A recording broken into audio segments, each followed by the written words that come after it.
Salam. Selamat malam untuk kita semua, Bapak dan Ibu. Masih diberikan kepada kita kesehatan. Pada malam ini dapat kita melaksanakan ibadah pertanyaan. Oleh karena itu kita mengucap syukur kepada Tuhan. Sebelum kita melaksanakan ibadah kita, marilah kita berdoa di dalam hati kita masing-masing. Kita berdoa.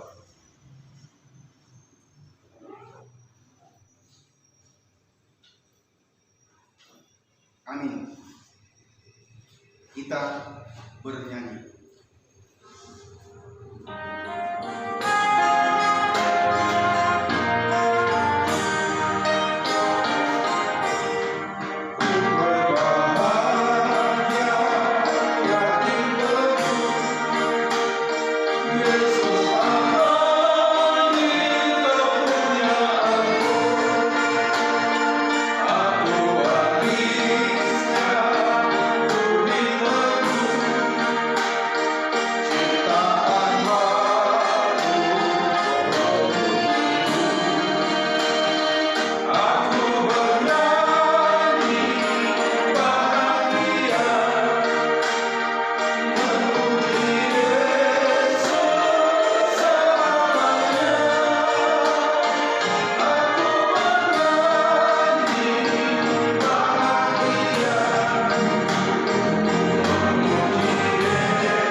Di dalam nama Allah Bapa dan nama anaknya Tuhan Yesus Kristus dan nama Roh Kudus yang menciptakan langit dan bumi. Amin. Demikian firman Tuhan Allah, orang yang benar itu akan hidup oleh percayanya, tetapi tidak ada damai sejahtera bagi orang-orang fasik. Haleluya. Marilah kita berdoa. Ya Tuhan Allah Bapa kami yang Maha Kuasa, Engkau adalah kudus dan kami adalah orang yang berdosa. Namun Engkau melindungi orang yang percaya dan datang berserah kepadamu. Karena itu kami datang memohon kasih-Mu. Janganlah tolak kami dari hadapan-Mu. Berilah kami hati yang setia mendengar firman-Mu, agar kami dapat melaksanakan kehendak-Mu.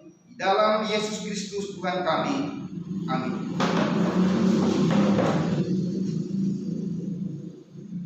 Epistel untuk kita malam ini diambil dari Markus 13 ayat 1 sampai 8. Kita baca secara responsorial. Ketika Yesus keluar dari bait Allah, seorang muridnya berkata kepadanya, "Guru, lihatlah betapa kokohnya batu-batu itu dan betapa megahnya gedung-gedung itu." Lalu Yesus berkata kepadanya, "Kau lihat gedung-gedung yang hebat ini, tidak satu pun batu akan dibiarkan terletak di atas batu yang lain, semuanya akan diruntuhkan." Ketika Yesus duduk di atas bukit Zaitun, berhadapan dengan bait Allah, Petrus, Yakobus, Yohanes dan Andreas bertanya sendirian kepadanya, "Katakanlah kepada kami, bila mana hal itu akan terjadi, dan apakah tandanya kalau semuanya itu akan sampai kepada kesudahan?" Maka mulailah Yesus berkata kepada mereka, "Waspadalah, supaya jangan ada orang yang menyesatkan kamu. Akan datang banyak orang memakai namaku dan berkata, Akulah dia, dan mereka akan menyesatkan banyak orang. Dan apabila kamu mendengar deru perang atau kabar-kabar tentang perang, janganlah kamu gelisah. Semuanya itu harus terjadi, tetapi itu belum kesudahannya. Sebab Bangsa akan bangkit melawan bangsa, dan kerajaan melawan kerajaan. Akan terjadi gempa bumi di tempat, dan akan ada kelaparan. Semua itu baru permulaan penderitaan.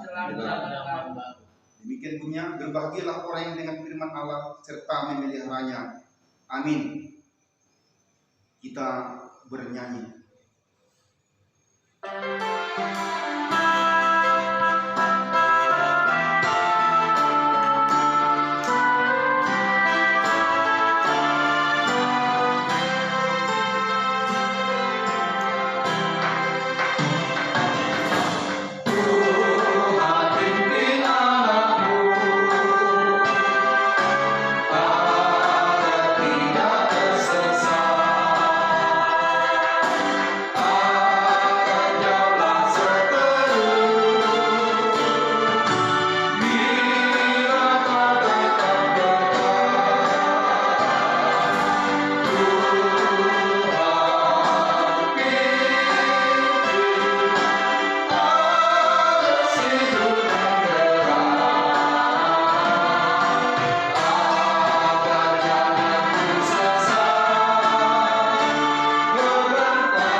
Marilah kita bersatu di dalam doa. Ya Allah Bapa Tuhan kami, Allah pengasih. Kami bersyukur Tuhan buat semua anugerah yang kami terima hingga pada saat ini Tuhan. Engkau menyertai kami, Engkau membimbing kami, menerangi pikiran kami.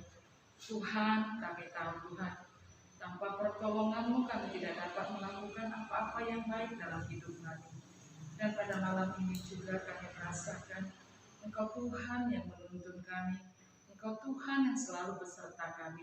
Dan pada ibadah keluarga malam ini Tuhan, kami ingin Tuhan tuntun kami di tengah-tengah keluarga kami, di tengah persekutuan kami masing-masing.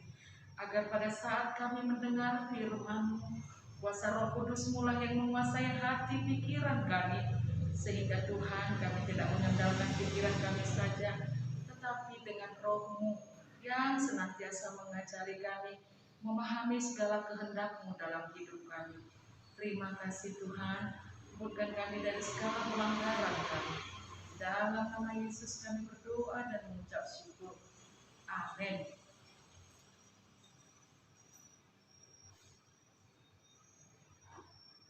Saudara-saudara yang terkasih di dalam nama Yesus Kristus Tuhan kita,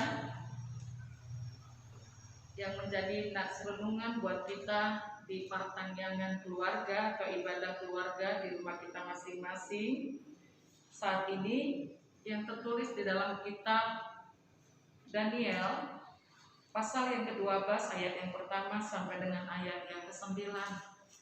Demikian firman Tuhan. Pada waktu itu juga akan muncul Mikael, pemimpin besar itu, yang akan mendampingi anak-anak bangsamu. Dan akan ada suatu waktu kesesakan yang besar, seperti yang belum pernah terjadi sejak ada bangsa-bangsa sampai pada waktu itu. Tetapi pada waktu itu bangsamu akan terluput, yakni barang siapa yang didapati namanya tertulis dalam kitab itu.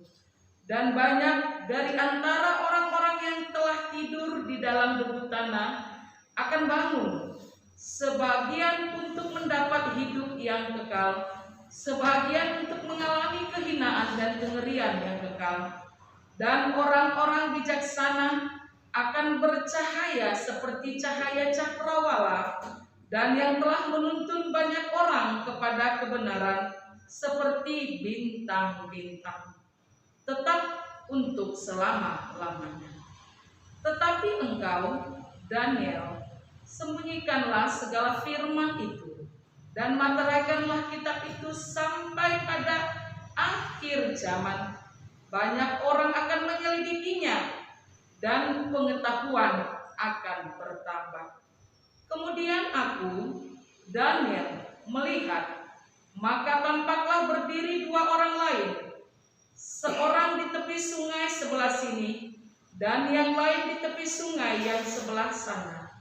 Dan yang seorang bertanya kepada yang berpakaian kain lenan yang ada di sebelah atas air sungai itu, bilakah hal-hal yang ajaib ini akan berakhir? Lalu kudengar orang yang berpakaian kain lenan yang ada di sebelah atas air sungai itu bersumpah demi Dia yang hidup kekal, sambil mengangkat tangan kanan dan tangan kirinya ke langit. 1 masa dan 2 masa dan setengah masa. Dan setelah berakhir kuasa perusak bangsa yang kudus itu, maka segala hal ini akan digenapi. Adapun aku memang mendengar hal itu, tetapi tidak memahaminya. Lalu kutanya, Tuanku, apakah akhir segala hal ini? Tetapi ia menjawab, pergilah Daniel, sebab firman ini akan tinggal tersembunyi dan termaterai sampai akhir zaman. Demikian firman Tuhan.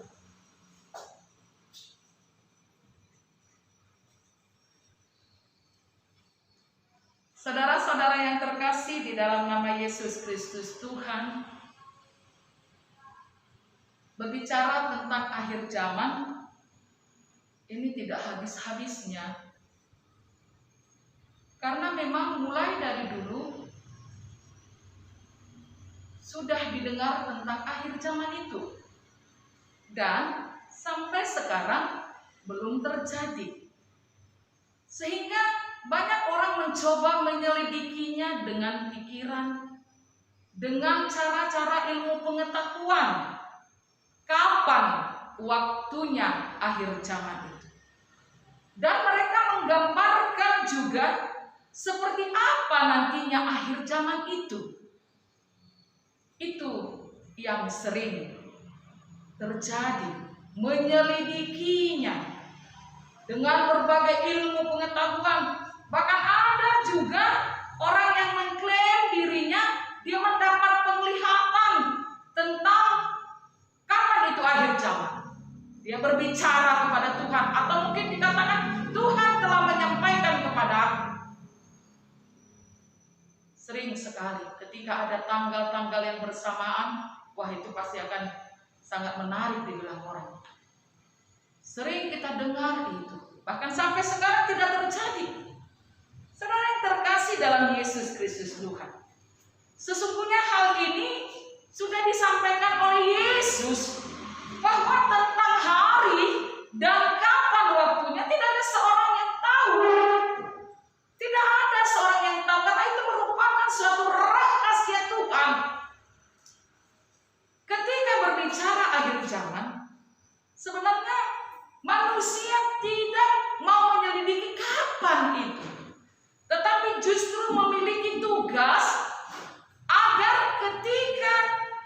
Yesus datang sebagai hakim di tengah-tengah dunia ini, bagaimana dia menjadi selamat?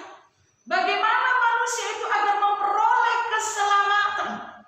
Karena sudah jelas tadi dalam penglihatan Daniel ada dua kondisi yang akan terjadi, yaitu kematian kekal dan kengerian kekal. Itu yang terjadi. Untuk itu saudara yang terkasih, apa yang harus kita lakukan ketika kita diingatkan tentang akhir zaman? Apa yang harus kita lakukan? Pertama, tidak tugas kita untuk menyelidiki kapan itu. Tetapi tanggung jawab kita, tugas kita sebagai anak-anak Tuhan adalah memastikan hidupnya ikut dalam keselamatan tersebut. Memastikan hidupnya ikut dalam keselamatan tersebut. Siapa saja yang akan selamat? Dalam kitab Markus itu jelas dikatakan, yang percaya dan dibaptis serta yang melakukan firman-Ku, dialah yang mendapat kerajaan surga. Itu jelas Yesus berkata sebelum dia naik ke surga. Yang percaya dan yang dibaptis dan yang melakukan firman-Nya, merekalah yang sungguh-sungguh menjadi bangkit kepada kehidupan yang kekal. Untuk itu saat ini kita diingatkan kembali agar kita mempersiapkan hidup kita, agar kita bisa memakai hari-hari hidup kita dengan baik, agar pada saat kesesakan itu terjadi, pada saat tiba akhir zaman itu, orang-orang yang percaya kepada Yesus, yang telah dibaptis dan yang melakukan firman-Nya akan bangkit kepada kehidupan yang kekal. Namun pada sebagian orang, atau disebut tadi adalah orang-orang yang fasik itu, tidak memperdulikan, karena dianggap itu adalah omong kosong. Buktinya mulai dari dulu deh, nggak ada, sampai sekarang nggak terjadi. Ya sudahlah, kita pakailah hidup ini sebagaimana kita menyukai hidup ini. Menganggap bahwa cerita akhir zaman adalah cerita bohong, menganggap cerita akhir zaman adalah merupakan satu hal yang tidak menarik. Itu bagi orang-orang yang tidak percaya, bagi orang-orang fasik terhadap cerita tentang akhir zaman itu sendiri. Buktinya mana? Mulai dari dulu, bahkan Yohanes juga menyerukan, sudah kerajaan Tuhan, bertobatlah, sebab kerajaan Tuhan sudah dekat. Mana? Kan begitu. Begitu dicoba orang lagi, 1 hari 1000 tahun sama dengan 1 hari di hadapan Tuhan, dicoba lagi memakai matematika itu. Hingga mereka mengatakan itu tidak ada. Itu yang terjadi. Bagi sebahagian kelompok melihat bahwa cerita itu seolah-olah hal yang tidak berguna bagi kehidupan mereka. Namun saat ini firman Tuhan mengingatkan, orang-orang yang demikianlah yang akan bangkit kepada kesesakan dan kehinaan yang kekal. Itu penglihatan Daniel yang diberikan oleh Tuhan kepada orang-orang yang demikian, yang tidak mempersiapkan hidupnya melakukan kehendak Tuhan dan yang tidak percaya kepada Yesus. Mereka lah yang akan bangkit kepada kehidupan yang, kepada kesesakan dan kehinaan yang kekal. Untuk itu, bagaimana caranya? Apa yang harus kita lakukan selama kita hidup di dunia ini? Bukankah di dunia ini banyak tawaran? Tapi jelas Paulus mengatakan, ujilah segala sesuatu. Kita harus bijak. Kita harus menguji. Kalau istilahnya sekarang adalah filter. Ada saringannya. Saringan ketika kita mendengar sesuatu kabar, mencek dan mereceknya kembali. saringan untuk kita bisa menyampaikan kembali. Ada filternya. Tidak menelan bulat-bulat setiap berita. Tidak menelan bulat-bulat apa yang kita dengar, tetapi dikatakan ujilah. Dengan apa mengujinya? Dengan firman Tuhan, dengan kebenaran. Ketika ada suatu hal yang bisa kita lakukan, diuji. Apakah kita layak untuk menyampaikan itu? Menguji ini sangat penting, apalagi di zaman sekarang ini, informasi yang begitu sangat deras. Sebagai anak-anak Tuhan, kita harus menguji semua informasi. Karena ketika kita tidak mengujinya, kita bisa masuk kepada hal-hal yang tidak baik. Ujilah dan peganglah yang baik. Jadi kita tidak hanya sebatas menguji saja, tetapi kita juga harus memegang yang baik, yang berkenan kepada Tuhan. Memegang yang baik, itu yang Tuhan inginkan, agar kita boleh selamat di tengah-tengah dunia ini yang begitu banyak pengaruh-pengaruhnya. Yang kedua, sebagaimana tema kita saat ini, yaitu waspada dan berhati-hati. Waspada dan berhati-hati.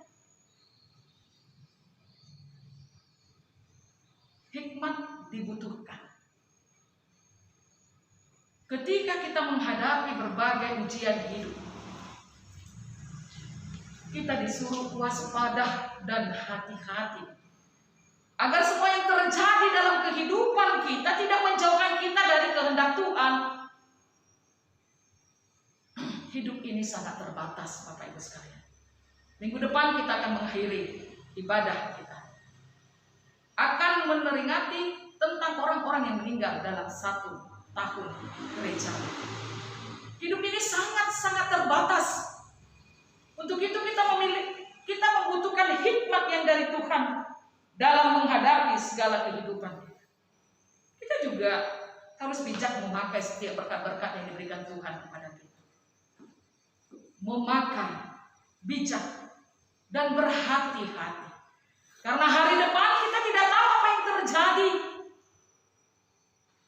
Kita tidak tahu apa yang terjadi. Siapa yang tahu tahun 2020 akan terjadi bencana yang seperti itu, yaitu pandemi. Siapa yang memperhitungkan itu? Tidak ada.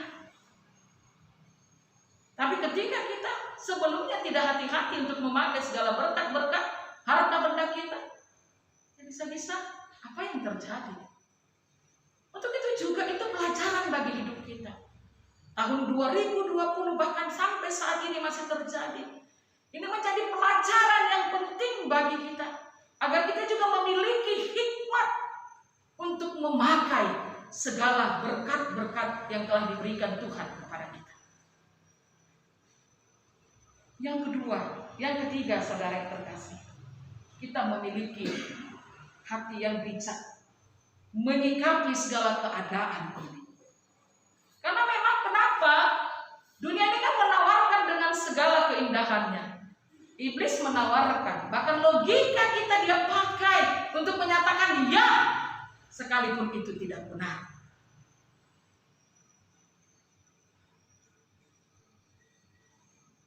Kita harus waspada dan hati-hati, agar kita tidak dipakai oleh si iblis untuk membangun kerajaannya di tengah-tengah dunia ini. Seharusnya kerajaan Tuhanlah yang harus kita bangun. Harus hati-hati. Mari kita waspada. Iblis selalu merayu, bahkan selalu menawarkan hal-hal yang indah dalam kehidupan manusia. Makanya kan begitu banyak pengikutnya. Hal-hal yang indah-indah dirayu manusia itu dengan segala berbagai cara dalam bidang kehidupan, semua iblis itu memasukinya. saat kita bekerja, di tengah-tengah keluarga. Coba kita lihat bagaimana iblis itu memasukinya. Di tengah-tengah persekutuan kita juga. Itu yang dilakukan oleh si iblis. Untuk itu Bapak Ibu sekalian, saat ini Tuhan mengingatkan, waspadalah dan hati-hatilah. Karena itu merupakan tanda-tanda daripada akhir zaman. Tetapi itu bukan akhirnya. Firman ini mengatakan itu masih permulaannya. Akan bangkit, saling berlawanan satu dengan yang lain. Ketika anak-anak Tuhan tidak kuat, tidak mengandalkan kuasa Tuhan, ya kita bisa akan dipakai oleh si iblis itu untuk membangun kerajaannya. Untuk itu, saudara yang terkasih, marilah kita tetap waspada dan hati-hati dalam menyikapi segala sesuatu.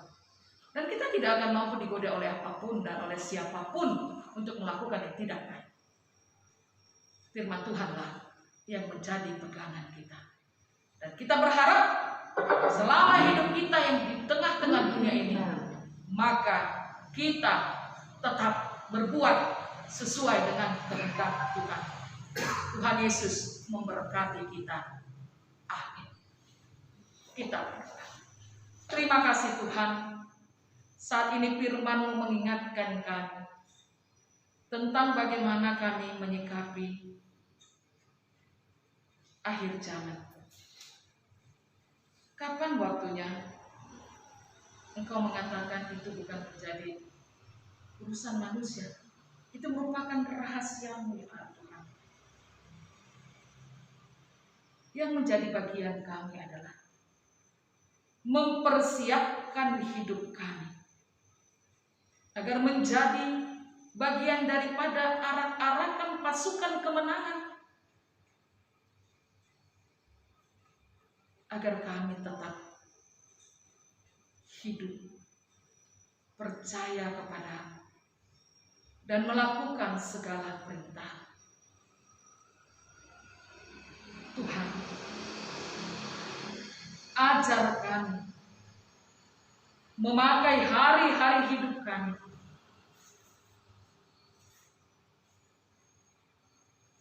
agar kami berkenan di hadapan-Mu Tuhan.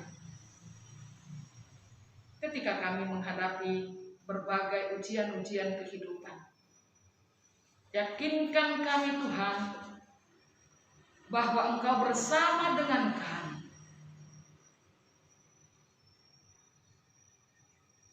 Engkau senantiasa hadir bersama dengan anak-anak-Mu di tengah-tengah dunia ini dan memenangkan segala pergumulan.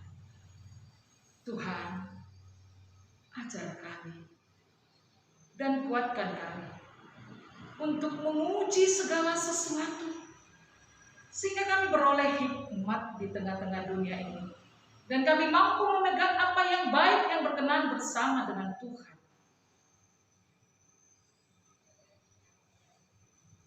Hanya oleh buat kuasa-Mu lah Tuhan, kami akan bisa menjalani hidup ini sampai pada akhir yang telah Tuhan tentukan kepada kami, pribadi lepas pribadi, kapan kami harus mengakhiri perjuangan kami di dunia ini.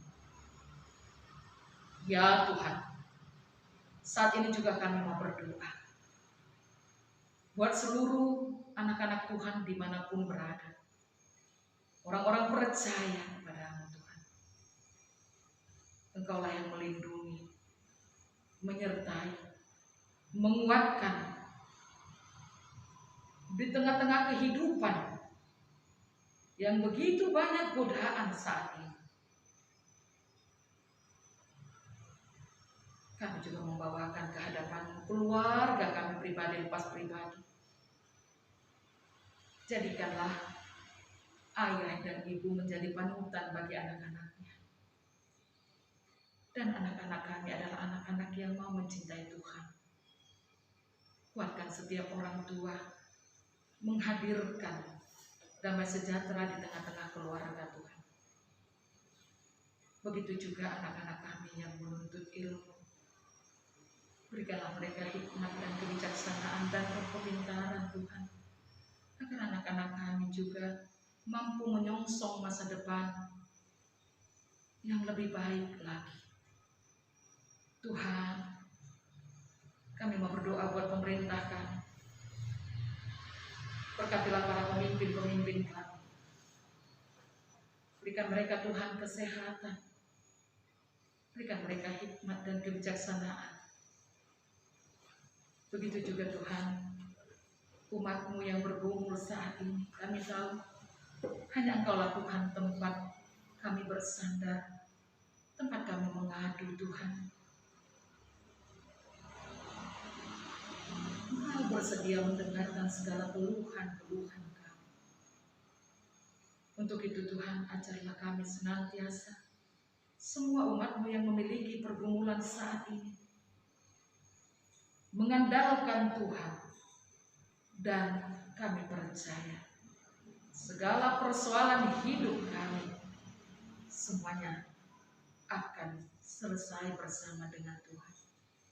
Di hidup keluarga, di kehidupan persekutuan, di kehidupan di pekerjaan, dimanapun Tuhan, ketika kami mengalami pergumulan, Tuhan menangkan kami, agar kami tetap bersandar ke hadapan. Jemaat-Mu yang sakit, kami serahkan ke dalam tangan-Mu. Sembuhkanlah mereka Tuhan, dan kuatkan mereka. Saat ini kami serahkan seluruh kehidupan kami. Tuhan jagai kami, ajar kami Tuhan, selalu berserah kepada-Mu. Terima kasih Tuhan. Di dalam nama Yesus kami berdoa dan mengucap syukur. Amin.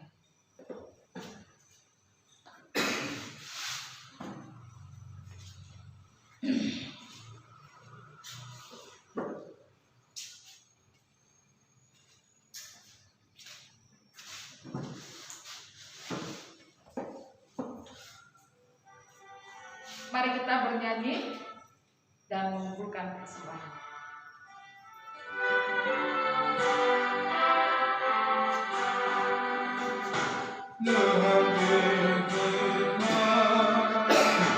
Kami semuanya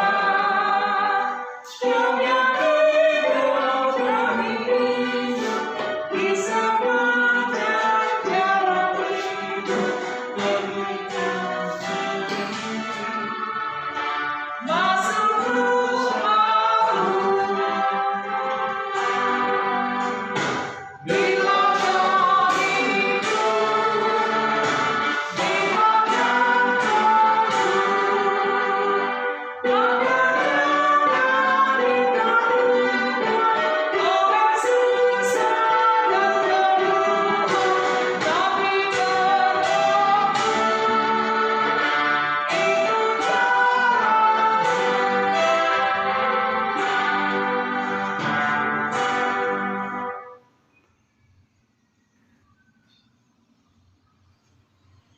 marilah kita berdoa untuk menyerahkan persembahan kita kepada Tuhan. Ya Allah Bapa kami yang di sorga, kami mengaku bahwa Tuhan adalah sumber dari segala karunia yang melimpah dalam kehidupan kami masing-masing. Sebahagian daripada karunia itu, kami serahkan kembali sebagai persembahan kepada Tuhan.